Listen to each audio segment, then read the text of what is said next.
तो सपोज ऐसा कुछ लिख रहे थे अपन, इंट a इक्वल टू 10। तो अपन देखते हैं एडवांटेज क्या है प्रिमिटिव डेटा टाइप के और डिसएडवांटेज क्या है। ऑलरेडी मैं बता चुका हूं 3 तरीके के डेटा टाइप होते हैं। एक कौन सा, प्रिमिटिव, जिसके बारे में अपन पढ़ चुके हैं। दूसरा कौन सा, डेराइव्ड डेटा टाइप। और तीसरा कौन सा, user defined data type. User defined data type, 3 चीजें। नाउ प्रिमिटिव डेटा के बारे में अपन पढ़ चुके हैं, ये होता है प्रिमिटिव। यहां पे एक कौन सा डेटा टाइप है, primitive data type. It is what, primitive data type. क्या डेफिनेशन होती है प्रिमिटिव डेटा टाइप की, क्या एडवांटेज होते हैं, सॉरी डेफिनेशन, एडवांटेज क्या होते हैं। तो जैसे ये प्रिमिटिव डेटा टाइप है इंट, ये वेरिएबल है। कौन सा वेरिएबल है, primitive variable. Primitive data type के साथ वेरिएबल है तो कौन सा हुआ, प्रिमिटिव वेरिएबल। क्या कर सकता है ये, वैल्यू को स्टोर करवा सकता है। ये एडवांटेज है, 10 वैल्यू को स्टोर करवा सकता है। This is the advantage. और डिसएडवांटेज, सर एक बार में एक वेरिएबल एक ही वैल्यू स्टोर करवा सकता है। मतलब अगर मैं ये बोलूं ये करना, मान लो 2 वैल्यू स्टोर करनी है तो कितने वेरिएबल लेने पड़ेंगे मेरे को, 2 वेरिएबल लेने पड़ेंगे। एक ही वेरिएबल में मैं 2 वैल्यू स्टोर नहीं करवा सकता, एक वेरिएबल एक टाइम पे एक ही वैल्यू स्टोर करेगा। तो प्रिमिटिव डेटा टाइप के साथ दिक्कत क्या है, एक टाइम पे एक ही वैल्यू को स्टोर कर सकते हैं, मल्टीपल वैल्यू को स्टोर नहीं कर सकते। अब सपोज अगर मेरे को 100 वैल्यू स्टोर करवानी है तो प्रिमिटिव में क्या करना पड़ेगा, 100 वेरिएबल बनाने पड़ेंगे, जो कि फिजिबल नहीं है ऑब्वियसली। तो सेकेंड सॉल्यूशन आया मार्केट में, वो क्या है, derived data type. Derived data type पर सी लैंग्वेज की बात करें तो कौन कौन से data type derived data type में आते हैं, 2। एक तो एरे और दूसरा क्या, पॉइंटर। सी में एरे और पॉइंटर, ये दोनों किस कैटेगरी में आते हैं, डेराइव्ड डेटा टाइप में। बट हम बात जावा की कर रहे हैं तो ये चीज मैं बता रहा हूं, जावा में पॉइंटर वॉइंटर चीज नहीं होती। तो इसका मतलब जावा में एक ही डेटा टाइप डेराइव की कैटेगरी में जाएगा, वो क्या हो, एरे। तो एरे आएगा डेराइव की कैटेगरी में। क्या एडवांटेज है एरे का, तो ऑलरेडी अपने को पता है एक साथ क्या कर सकता है, मल्टीपल वैल्यू स्टोर कर सकता है। लेकिन सारी की सारी वैल्यू कौन सा टाइप की होनी चाहिए, सेम टाइप की होनी चाहिए। जैसे मान लो मैं बोलूं 10 इंट वैल्यू स्टोर करनी है, एक एरे बनाया मैंने, 10 इंट तरीके की वैल्यू स्टोर करनी है, 5 है, 2 है, 3 है, 4 है, हो जाएगा, कोई दिक्कत नहीं। मैं ये बोलूं 8 इंट तरीके की वैल्यू है, 2 फ्लोट तरीके की वैल्यू है, तो 2 एरे लेने पड़ेंगे, एक इंट के लिए एक फ्लोट के लिए। तो एरे की दिक्कत क्या है, एक टाइप पे मल्टीपल वैल्यू को तो स्टोर करवा सकता है, लेकिन सारी वैल्यू कौन से टाइप की होनी चाहिए, सेम टाइप की। ऐसा कुछ पढ़ा होगा ना तुमने एरे के बारे में, तो जो भी तुमने पढ़ा है ना वो सब कुछ टाइम पास एरे बहुत कुछ करता है। तो इवन अभी मैं एरे नहीं बता रहा हूं तुम्हें, जस्ट मैं खाली फ्लो बता रहा हूं, पर कम से कम 5-6 घंटे तक अपन एरे को डिस्कस करेंगे। एरे टॉपिक कम से कम 5-6 घंटे तक डिस्कस करने वाला है। एक चीज मैं बताऊंगा कि एरे एक्चुअल में होता क्या है, चलता कैसे है, इंटरनली एरे के केस में क्या बनता है, and all each and everything. Fine. तो अगर तुम्हें लगता है कि तुम्हें एरे आता है तो वेट करो, जब मैं एरे टॉपिक स्टार्ट करूं उसके बाद देखना कि तुम्हें कितना एरे आता है। क्या तुम्हें उसका 10% भी आता था, उसके बाद जज करना। फाइन। तो अभी मैं एरे नहीं बता रहा हूं, जस्ट मैं एक चीज बता रहा हूं कि डेराइव्ड कैटेगरी में जावा में क्या आता है, एरे आता है। व्हाट इज एडवांटेज, एक साथ मल्टीपल वैल्यू को स्टोर कर सकते हैं। What is disadvantage, same type की वैल्यू ही स्टोर कर सकते हैं, अलग अलग टाइप की वैल्यू स्टोर नहीं कर सकते। That is disadvantage. Fine, okay. अब सपोज करो सर मेरी रिक्वायरमेंट है क्या, कि मेरे को सेम टाइप की वैल्यू भी स्टोर करवानी है और अलग अलग टाइप की वैल्यू भी स्टोर करवानी है। मेरे को तो अलग अलग टाइप की वैल्यू स्टोर करवानी है, सब मेरी रिक्वायरमेंट ये है, मेरे को अलग अलग टाइप की वैल्यू स्टोर करवानी। मतलब ऐसा है, मान लो 5 इंट वैल्यू है, 5 फ्लोट वैल्यू है, 5 लॉन्ग वैल्यू है, इनको स्टोर करवाना है। एरे बनाओगे तो कितने बनाने पड़ेंगे, 3 एरे, इंट के लिए अलग, फ्लोट के लिए अलग, लॉन्ग के लिए अलग। फाइन। अब मेरी रिक्वायरमेंट ये है, तो अगर तुम्हारी रिक्वायरमेंट है कि तुम्हें मल्टीपल वैल्यू, अलग अलग टाइप की मल्टीपल वैल्यू स्टोर करवानी है, तो किसके पास जा सकते हो, यूजर डिफाइन के पास। एक्चुअल में मैंने इतनी स्टोरी क्यों बताई है, मैं किस पॉइंट पे आना चाहता था, मैं एक पॉइंट पे आना चाहता था, वो क्या है, सी में यूजर डिफाइंड डेटा टाइप कौन सा होता है, स्ट्रक्चर। नाम सुना होगा structure, this is user defined data type in C. पर जावा में यूजर डिफाइंड डेटा टाइप कौन सा होता है, जावा में यूजर डिफाइंड डेटा टाइप कौन सा होता है, क्लास।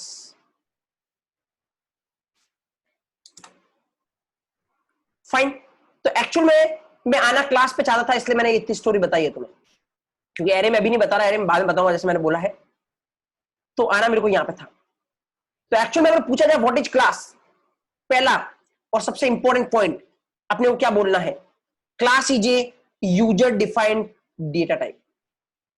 फिर अगला क्वेश्चन आएगा, यूजर डिफाइंड डेटा टाइप क्या होता है? सिंपल सर, अगर मेरे को multiple value different different type की स्टोर करवानी है तो यूजर डिफाइंड डेटा टाइप के पास आ सकता हूं। और यूजर डिफाइंड डेटा जावा में कैसे बना सकता हूं? क्लास के थ्रू। सी होती तो कैसे बनाता? स्ट्रक्चर के थ्रू।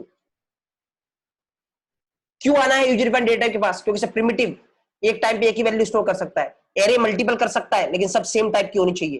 मेरे को मल्टीपल करवानी है डिफरेंट टाइप की, तो किसके पास आने की रिक्वायरमेंट है? यूजर डिफाइंड के पास। और जहां यूजर डिफाइंड क्या होता है? Class. What is first thing? Class is a user defined data type. तो यूजर डिफाइंड डेटा सब कुछ कर सकता है, सेम टाइप की करवानी सेम टाइप की कर लेगा, मल्टीपल टाइप की करवानी मल्टीपल टाइप की कर लेगा, अलग अलग टाइप की मल्टीपल टाइप की करवानी वो भी कर देगा, कुछ भी किसी कैसी वैल्यू स्टोर करवानी काम कर लेगा। Got it? First thing, class is a user defined data type, that is the first thing. अब गाइस अपन आते हैं किस पे? सिंटैक्स पे। What is class? सिंटैक्स पे आते हैं। तो आराम से देखना, अब एक दूसरे डेफिनेशन बताता हूं, ये पहले डेफिनेशन है, सेकंड डेफिनेशन बताता हूं, बहुत आराम से देखना। अब सिंटैक्स के थ्रू एक और डेफिनेशन लेने की ट्राई करते हैं, और जब बुकिश डेफिनेशन लिखी होती है बिल्कुल भूल जाओ। आज के बाद इस तरीके से कुछ बताना कोई क्लास पूछे तो।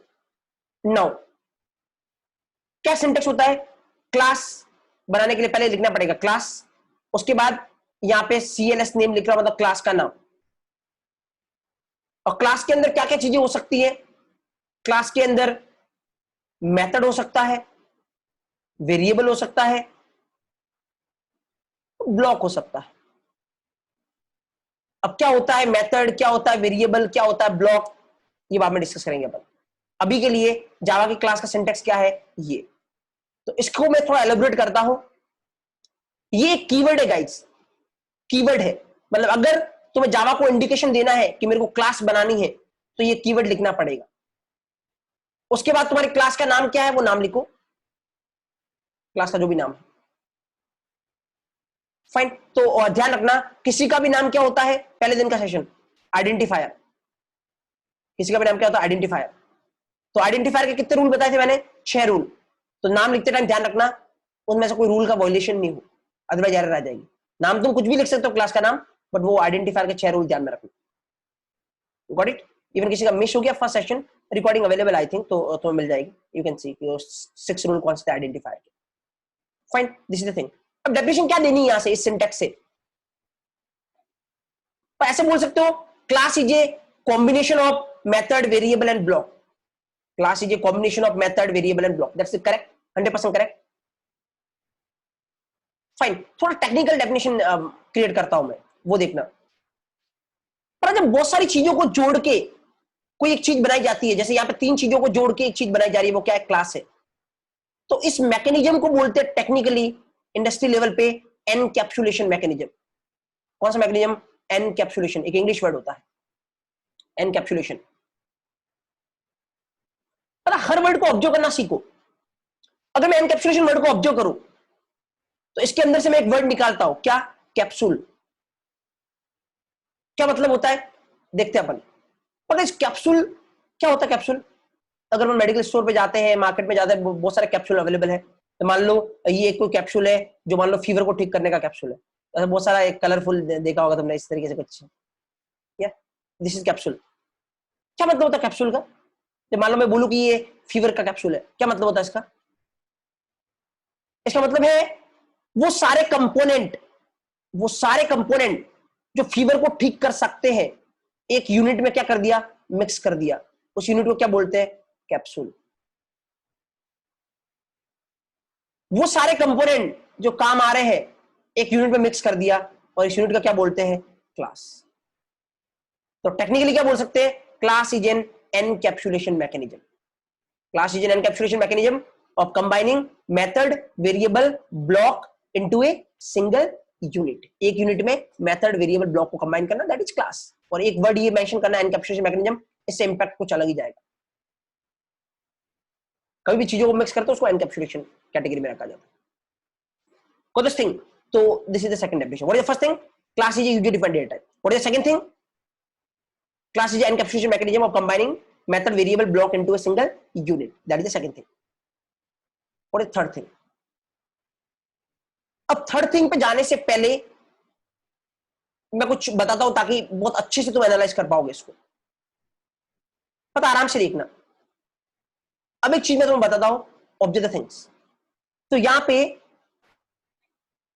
चलो यहां आते हैं अपन ऑब्जर्व। तो क्लास जैसे मान लो मैं लिखना है, क्लास कीवर्ड है, मान लो मेरी क्लास का नाम क्या है, स्टूडेंट। मैं स्टूडेंट नाम देना चाहता हूं, ठीक है, ब्रैकेट ओपन ब्रैकेट क्लोज, इसके अंदर जो भी लिखना है मेरे को मेथड वेरिएबल वो मैं यहां पे लिखूंगा। मान लो क्लास बन गई। अब क्लास बनने के बाद सपोज इस क्लास का ऑब्जेक्ट बनाना है, तो कैसे ऑब्जेक्ट क्रिएट करेंगे अपन? तो जावा में ऑब्जेक्ट कैसे क्रिएट करते हैं क्लास का वो बता रहा हूं, तो बहुत इंपॉर्टेंट चीज है, आराम से देखना, कुछ पॉइंट बता रहा हूं मैं यहां पे। कैसे ऑब्जेक्ट क्रिएट करना है? पहले लिखो क्लास का नाम। तो क्लास का नाम क्या है? स्टूडेंट। फिर लिखो वेरिएबल का नाम। तो वेरिएबल का नाम तुम कुछ भी लिख सकते हो, मान लो मैंने लिखा एस। फिर लिखो इक्वल टू, फिर लिखो न्यू, और फिर वापस लिखो क्लास का नाम स्टूडेंट, फिर ब्रैकेट ओपन ब्रैकेट क्लोज। ये ऑब्जेक्ट क्रिएट होगा कौन सी क्लास का? स्टूडेंट क्लास का। अब कुछ चीज बताता हूं जो बहुत आराम से ध्यान रखना। ये क्या है? क्लास का नाम। ये क्या है? ध्यान रखना, बहुत सारे लोगों से पूछोगे ना, इवन जो इतने सालों से काम कर रहे हैं उनको पूछोगे क्या है, बोलेंगे ऑब्जेक्ट है। एस क्या है? ऑब्जेक्ट है। मैं जब भी ऑब्जेक्ट का नाम मैंने आज पहली बार लिया है सेशन में, जितने भी सेशन चल रहा है, ऑब्जेक्ट का नाम मैंने पहली बार लिया और मैं सीधा बता रहा हूं ये ऑब्जेक्ट नहीं है, ये क्या है? Reference variable. It is reference variable. तो क्वेश्चन इमीडिएटली दिमाग में आएगा सर रेफरेंस वेरिएबल और ऑब्जेक्ट में डिफरेंस क्या है? बहुत डिफरेंस है, तुम इमेजिन नहीं कर सकते इतना डिफरेंस है, एक तुम्हें देखने को मिलेगा। जो लोग बोलते हैं ना ऑब्जेक्ट है, उनको मैं बताऊं वो बताना, अच्छा ऑब्जेक्ट है तो ये करके बताओ, नहीं हो पाएगा क्योंकि ऑब्जेक्ट नहीं है। क्या है? Reference variable. क्या होता है रेफरेंस वेरिएबल? ऑब्जेक्ट और रेफरेंस वेरिएबल के जो फर्क क्या होता है, थोड़ी देर में सब कुछ पिक्चर क्लियर होने वाली। ये है गाइस जो यहां पे देख रहे हो न्यू, ये एक ऑपरेटर है जावा में, जो क्या करने के काम आता है? ऑब्जेक्ट क्रिएट करने के काम आता है। ऑपरेटर है जो ऑब्जेक्ट क्रिएट करने के काम आता है। Operator which use to create object in Java. Fine. और जो बाकी बच गया ये पूरा, ये है गाइज कंस्ट्रक्टर। अभी के लिए क्या होता है कंस्ट्रक्टर, छोड़ो उसको, डिस्कस करेंगे अपन। बट इस तरीके से जावा में ऑब्जेक्ट बनता है किसी क्लास का, और हर एक चीज इस तरीके से रिप्रेजेंट करना है। This is a class name, it is not a object, it is reference variable. Again बोल रहा हूं, ये एक ऑपरेटर है जो ऑब्जेक्ट क्रिएट करने के काम आता है, ये कंस्ट्रक्टर है। और एक चीज और, अगर कॉम्प्लेक्स से कॉम्प्लेक्स प्रॉब्लम सॉल्व करनी है, मैंने पहले दिन बता दिया है कि इस सेशन से अपना टारगेट है ओरेकल सर्टिफिकेशन। अगर ये अचीव कर सकते हो तो मैं जॉब का सोचना ही नहीं पड़ेगा कभी। This is that much powerful. Even पहले दिन मैंने बताया था, मैं सर्टिफिकेट खोल के भी बताया था, मेरी स्कोर शीट भी बताई थी तुम्हें, और मैंने बोला था कि 61% से ऊपर मार्क्स आने पर सर्टिफिकेट मिलता है। और बहुत टिपिकल होता है 61% लाना, कि मैंने बोला था हर एक स्टूडेंट तुम 90% से ऊपर क्रैक करोगे। तो उस केस में तुम इमेजिन कर सकते हो कि ये किस लेवल की चीज है। ये कोर जावा का ये मान लो सबसे सुपीरियर वर्जन ये आप इसके क्वेश्चन कर सकते हो, सब कुछ आता तुम्हें जावा में। तो अगर क्वेश्चन ऑब्जेक्ट का कोई गलत नहीं करना है तुम्हें, तो एक चीज हमेशा ध्यान रखना, जब भी कोई ऑब्जेक्ट बने ना, इसको ऐसे रिप्रेजेंट करना है, ये बना ऑब्जेक्ट, और जो उसका रेफरेंस वेरिएबल होना वो करेगा इसको पॉइंट। इस तरीके से डायग्राम बनाना है, ये बहुत हेल्प करेगा। अभी अभी हम पढ़ेंगे वेरिएबल एंड ऑल, तो बिना डायग्राम का क्वेश्चन होना बहुत मुश्किल हो जाएगा। तो जब भी ऑब्जेक्ट की बात आए, डायग्राम बना दो ऐसा कुछ। फाइन, एक गोला बना दो, जो रेफरेंस वेरिएबल है वो उसको पॉइंट करेगा। फाइन। अब क्वेश्चन बहुत सारे आते हैं। अब क्वेश्चन क्या आता है, ऑब्जेक्ट और क्लास में डिफरेंस क्या है, ऑब्जेक्ट और रेफरेंस वेरिएबल के बीच में डिफरेंस क्या है। चलो मैं बताता हूं, बहुत आराम से लिखो। Fine, okay. कुछ और पॉइंट देखते हैं अपन ऑब्जेक्ट और क्लास के बारे में। चलो वो पॉइंट को दिखाने के लिए मैं तुमसे क्वेश्चन पुटअप करता हूं। उस क्वेश्चन के आंसर से तो बहुत कुछ देखने को मिलेगा। पर क्वेश्चन क्या है यहाँ पे जो तुम्हारी स्क्रीन पे दिख रहा है, that is my question, have you seen tree, that is the question. Anyone, जितने लोग यहाँ पे है इस मीटिंग में, क्या किसी ने ट्री देखा है आज तक? यस और नो, जस्ट कमेंट यस और नो। ऑब्वियसली ट्री देखा ही होगा, इसमें क्या है, मैं जस्ट सिली क्वेश्चन पूछ रहा हूँ। जस्ट टाइप यस और नो।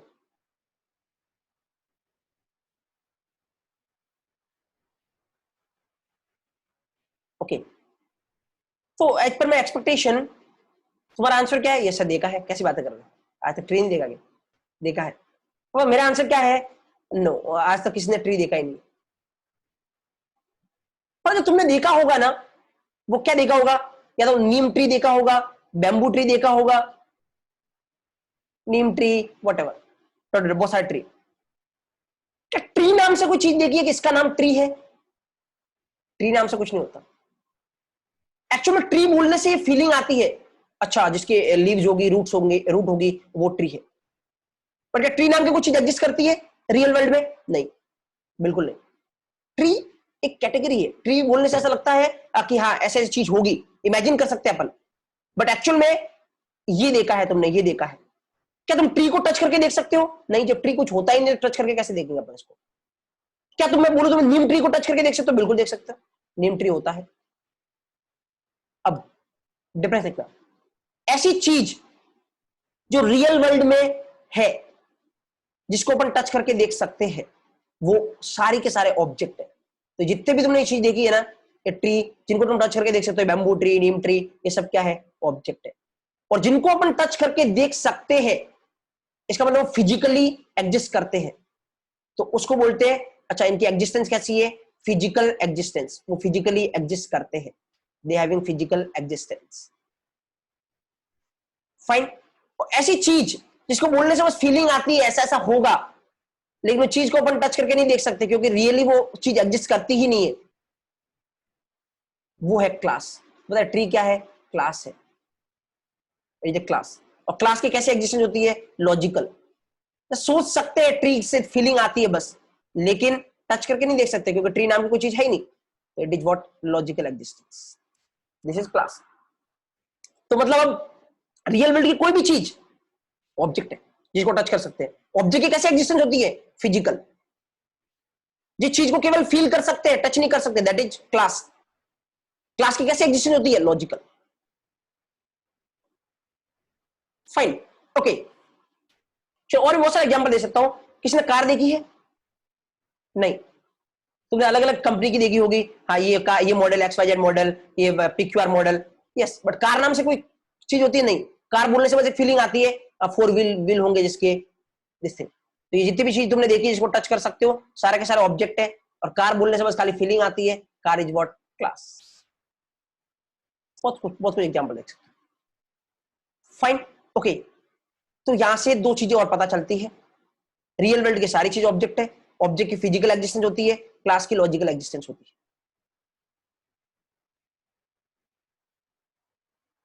फाइन।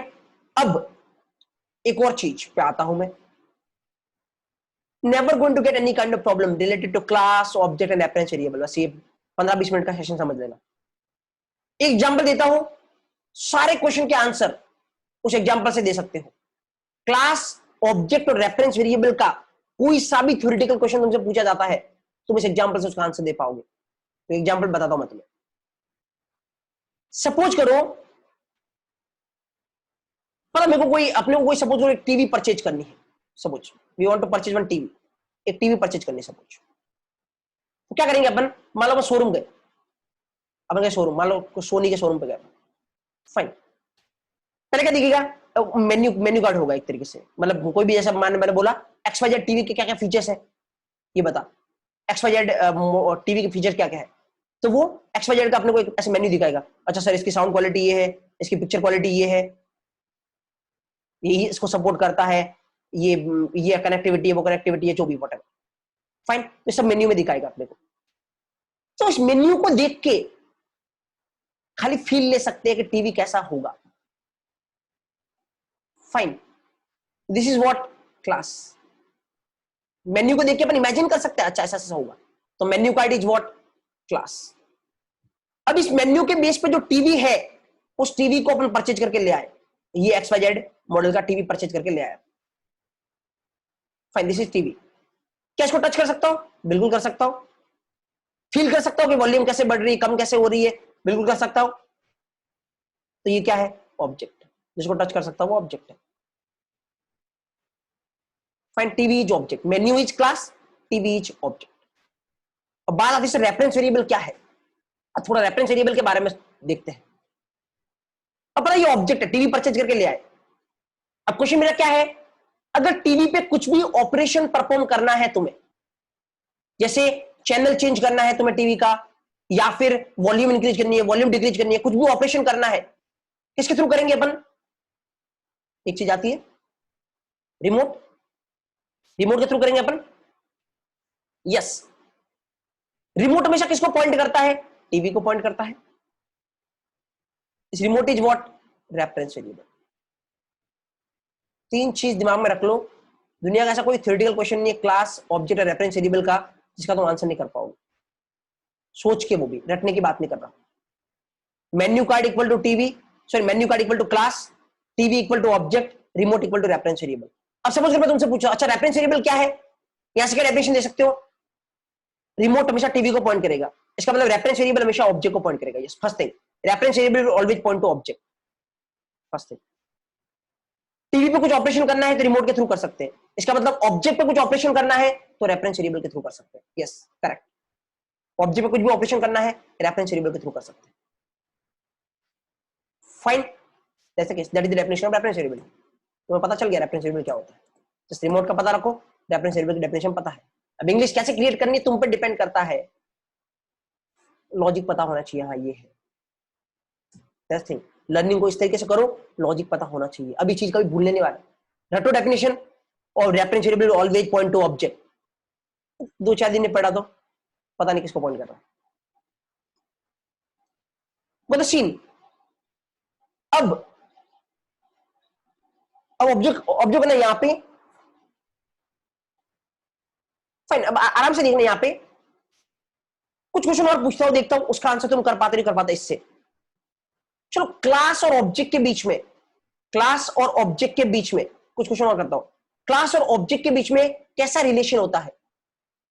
रिलेशन बहुत तरीके के होते हैं ना, one to one relation, one to many relation, many to many relation, बहुत सारे रिलेशन हो सकते हैं। तो मैं पूछता हूं क्लास और ऑब्जेक्ट के बीच में कौन सा रिलेशन होता है? Each and everyone in the chat box fastly, class और ऑब्जेक्ट के बीच में कौन सा रिलेशन होता है?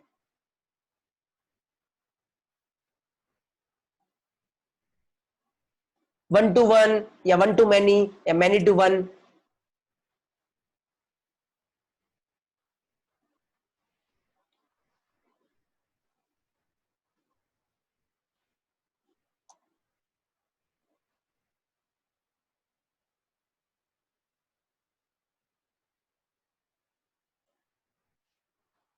Yes, okay, object. पर आपके पास इतना सोचना नहीं पड़ेगा, मैं बोला ना तुम इससे सोचो। जैसे मैंने बोला क्लास और ऑब्जेक्ट, क्लास क्या है? मेन्यू। ऑब्जेक्ट क्या है? टीवी। अच्छा मैं बताओ, एक मेन्यू में जो लिखा हुआ है उसका एक ही टीवी हो सकता है या मल्टीपल टीवी हो सकते हैं? जैसे मान लो XYZ मॉडल का मेन्यू है, तो क्या XYZ मॉडल की एक ही टीवी हो सकती है, मल्टीपल टीवी हो सकती है? ऑब्वियसली मल्टीपल टीवी होती है एक मॉडल की। एक मॉडल की एक ही टीवी मैन्युफैक्चर थोड़ी होती है, मल्टीपल टीवी होती है। इसका मतलब एक मॉडल, एक मेन्यू पे मल्टीपल टीवी यानी मैनी टीवी हो सकती है। तो मेन्यू और टीवी के बीच में कैसा रिलेशन है? One to many. मेन्यू क्या है? क्लास। टीवी क्या है? ऑब्जेक्ट। कैसा रिलेशन है? One to many. क्लास और ऑब्जेक्ट के बीच में कैसा रिलेशन है? One to many. This is relation between class and object. चलो अब सोच के बताना, एक और क्वेश्चन पूछ रहा हूं, ऑब्जेक्ट और रेफरेंस वेरिएबल के बीच में कैसा रिलेशन है? ऑब्जेक्ट और रेफरेंस वेरिएबल के बीच में कैसा रिलेशन है? फास्ट, या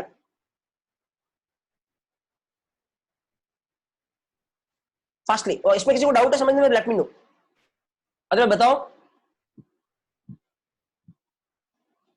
ऑब्जेक्ट और रेफरेंस वेरिएबल के बीच में कैसा रिलेशन है? ऑब्जेक्ट और रेफरेंस वेरिएबल के बीच में कैसा रिलेशन है?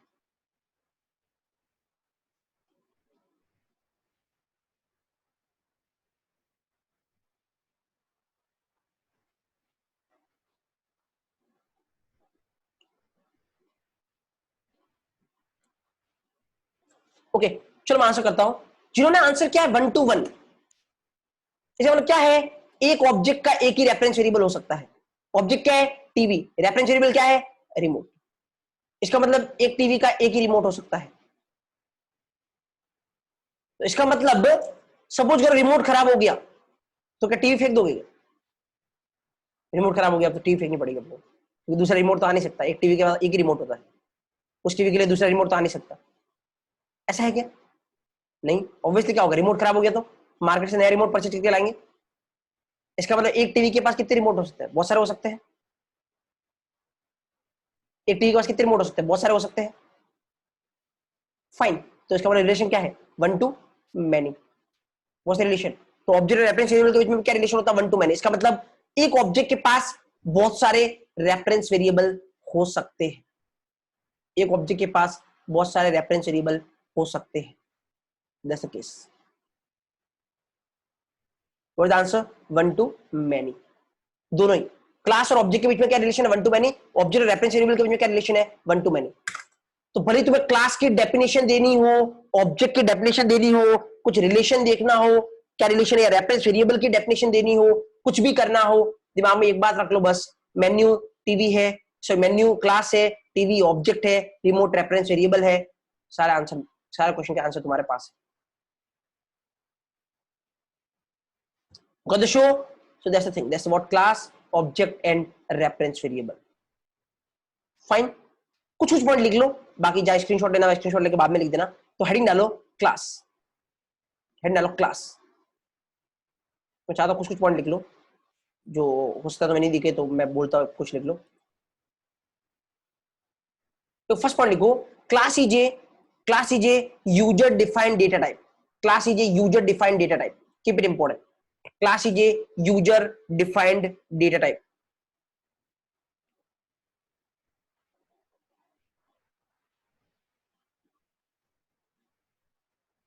सेकंड पॉइंट लिख लो, by using by using user defined data type we can represent by using user defined data type we can represent by using user defined data type we can represent either single value we can represent either single value we can represent either single value or or multiple values of same type, either single value or multiple values of same type or multiple values of same type और multiple values of same type और multiple values of different type, कुछ भी कर सकते हैं, और multiple values of different type, multiple values of different type.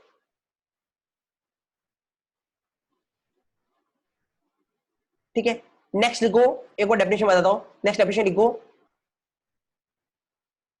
लिखो, class is a encapsulation mechanism, class is a encapsulation mechanism, class is a uncap class is an encapsulation mechanism of combining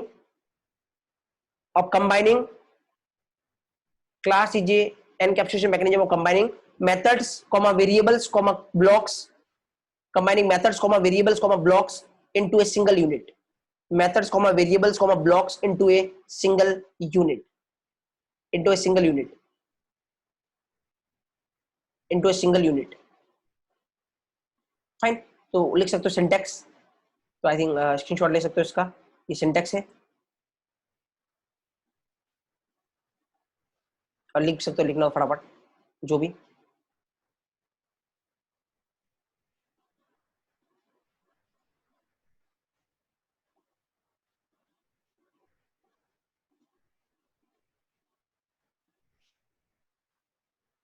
fine, next point लिखो, I think लिख लिया होगा इसको। फिर next point लिखो, class having class having logical existence, class having logical existence, class having logical existence, class having logical existence, logical existence। Fine, अब heading डालो object, heading डालो ऑब्जेक्ट, हेडिंग डालो ऑब्जेक्ट। इसके अंदर लिखो, any real world entity is known as object. Any real world entity is known as object. Any real world entity is known as object. Next, second point लिखो. Second point लिखो. Object having physical existence. Object having physical existence. Object having physical existence. Guys ये इसका screenshot लेके रख लो, ये लिखना है. और इंपॉर्टेंट ध्यान रखना इस बात को, ये रेफरेंस वेरिएबल बोलते हैं, ऑब्जेक्ट नहीं बोलते. तो मैं बताऊंगा इस एक चीज से कितनी दिक्कत हो सकती है. जो लोग बोलते हैं ये ऑब्जेक्ट है, तो मैं बताऊंगा कैसे ट्रीट करना है तुम्हें.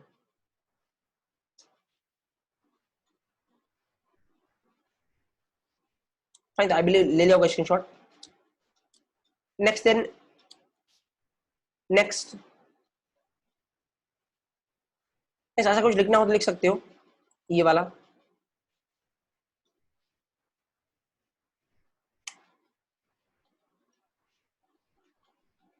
कि ट्री क्लास है और ये जितने भी इसके अंदर आता है वो सब क्या है, ऑब्जेक्ट है. Whatever.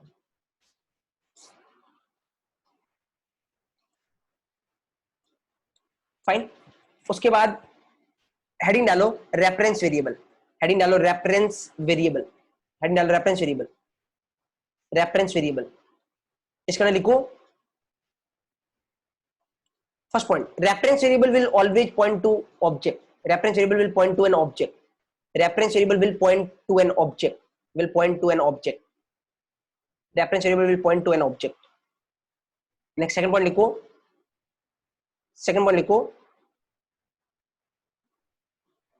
If we want to perform any operation on object, if we want to perform any operation on object, if we want to perform any operation on object, then we can perform by using reference variable. Then we can perform by using reference variable. We can perform by using reference variable. We can perform by using reference variable. Reference variable. Fine. Okay. Now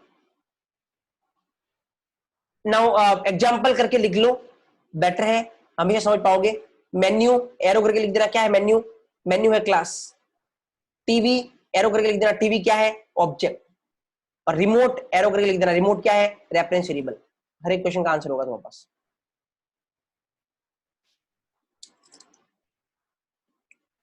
और नीचे दो point लिख लेना. First point लिखो, between class and object there is one to many relation. Between class and object there is one to many relation. Next point लिखना, between object and reference variable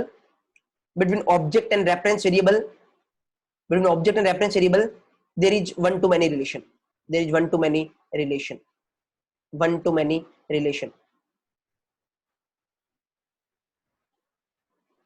Fine. Okay. Next thing लिखते हैं. तो अब बहुत आराम से देखना. अब कुछ चलते, तो मुझे लगता है क्लास, ऑब्जेक्ट और रेफरेंस वेरिएबल पे किसी को कोई डाउट होगा नहीं रिगार्डिंग कुछ थ्योरेटिकल या समझने लायक लॉजिकल और क्वेश्चन कैसे आएंगे वो भी अपन देखने वाले हैं. उसके लिए पहले अपने कुछ और पढ़ना पड़ेगा, फिर अपन ऐसा क्वेश्चन देखेंगे और तुम देखना कितने बड़े बड़े क्वेश्चन को तुम आराम से आंसर दे पाते हो. डायरेक्ट ओरेकल सर्टिफिकेशन वाला क्वेश्चन बताऊंगा तुम्हें, तुम कितना इजीली आंसर दे पाते हो. लॉजिक स्ट्रांग है, सब कुछ कर पाओगे. तो fastly in the message box each and everyone, class, object, reference variable के रिगार्डिंग किसी को कुछ भी प्रॉब्लम, और सब कुछ पता चला अब तक का, पोस्ट गॉट इट. कुछ भी प्रॉब्लम है लेट मी नो. किसी को प्रॉब्लम नहीं है तो फिर अपन आगे बढ़ते हैं. फास्टली का ईच एंड एवरीवन जितने लोग मीटिंग में.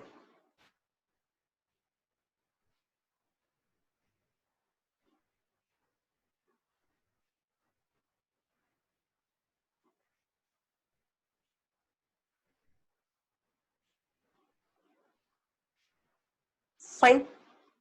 ओके, तो आई थिंक किसी को डाउट नहीं है. That's great. चलते फिर अपन आगे.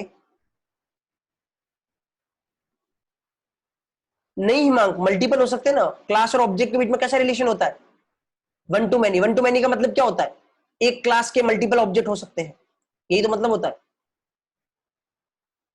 हिमांक. Got it?